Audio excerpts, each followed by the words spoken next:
My law partner and I have been friends since the ninth grade, and for the last 27 years, we've owned a law firm together.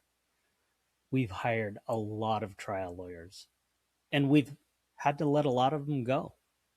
But the smartest one we ever hired, Ivy League, brilliant writer, 99 percentile on their LSAT, they knew the case law cold. But in front of a jury, he was mediocre, serviceable at best.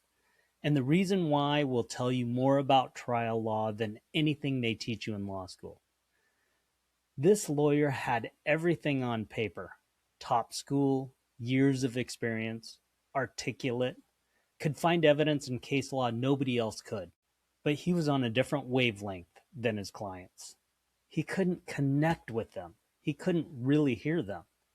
And here's the thing about a jury: it's just 12 ordinary people. If you can't connect with the person sitting across from you in your own office, you've got no chance with 12 strangers in a box. All that intelligence, but in the courtroom, it added up to just serviceable.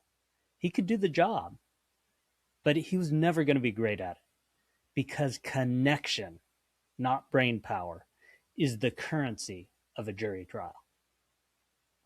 So we thought, fine, okay, well, we'll hire experience instead. And that one ended even stranger. So we end up hiring a lawyer from a top trial law firm. Big law, real pedigree, the kind of resume that makes you feel lucky just to get them. But there's a term I'll borrow from Iceberg Slim, from the story Dave Chappelle tells, and it's mileage. Every person only has so much of it. And by the time this lawyer got to us, Big Law had already used up most of his mileage. The tank wasn't just low, it was near empty. And within 6 months, he left law entirely. The last I heard, he was mowing lawns. And honestly, he liked that better. There's no shame in that, but it taught me something: that trial work burns mileage like nothing else. Months, sometimes years on a single case. Depositions, records, motions, continuances. The great ones protect their mileage and spend it where it counts. If yours gets used up by your firm, by your habits, by you saying yes to everything, then talent doesn't matter. The work will find you out. Then we had a lawyer with none of those problems. He showed up every day and he still couldn't win. And this one stung because he was truly a great guy. He was dependable. He was on time every morning, never missed an appointment. He was smart and professional in every way. But to him, it was just a job. He didn't really believe in the work. Therefore, he didn't really believe in his client's sufferings. And therefore, he could not tell their story. Because that's what a trial is. Buried in 3,000 pages of medical records is one human story. A person whose life changed. And you got to find out what that story is, and then you got to be able to tell it to 12 strangers who will feel that. And those are two different skills. Neither one works if you don't believe it yourself. Juries have a radar for that. You can't fake caring for a client for 2 weeks straight. So after all that, let me tell you about the best trial lawyer we've ever had, and he's at our firm right now. The first thing you notice about him is that he really listens. He gathers information before he decides anything. He's never premature, never assumes.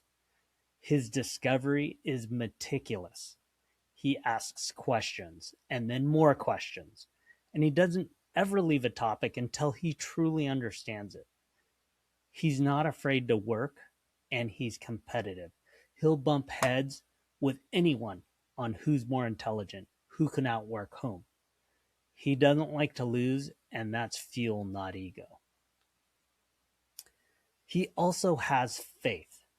And I'm not a religious man myself, but I'll tell you, there's something to that. It's not easy to pinpoint, but a person who walks into that courtroom feeling like there's a power behind them, man, that is tough. Something my partner also brought up that I didn't think about myself, which is he has balance, work life balance. His family life is solid, his spiritual life is solid, his social life is solid, and his work life is solid. That balance has allowed him to continue in this very difficult industry for as long as he has. But I think most of all, and most what you need as a trial lawyer is courage, because in a jury trial, you're fully exposed completely. You're risking your likability, your intelligence, your work ethic, your judgment of the case, all of it in front of 12 strangers for everybody to see. And if that jury doesn't like you, it's not your argument that they're rejecting, it's you. It is personal. And most lawyers can't live with that. 27 years of running this firm together, and that's the list. If you're a young lawyer wondering whether or not you're built for trial work, don't ask whether you're smart enough. Ask whether or not you have the courage to be seen.